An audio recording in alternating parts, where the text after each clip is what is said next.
శరీరం ఏ విధంగా కలిగి ఉంటుంది? ఒక స్తంభంగా కలిగి ఉన్న నీవు ఇప్పుడు క్రీస్తుకు నీవు ఏమై కలిగి ఉన్నావు అంటే ఒక శరీరమై ఉన్నావు. సంఘానికి నువ్వు ఏ విధంగా కలిగి ఉన్నావు? ఒకవేళ ఈ చెయ్యి బాగలేదనుకో,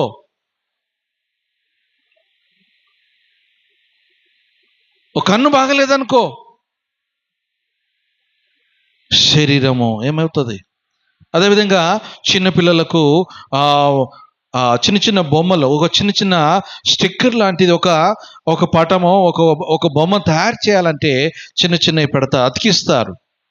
ఏదైనా ఒకటి తక్కువైందనుకో, అది బొమ్మగా ఏర్పడుతుందా? బొమ్మగా ఏర్పడుతుందా? ఒకటి కొదువు ఉన్నది. సంఘములో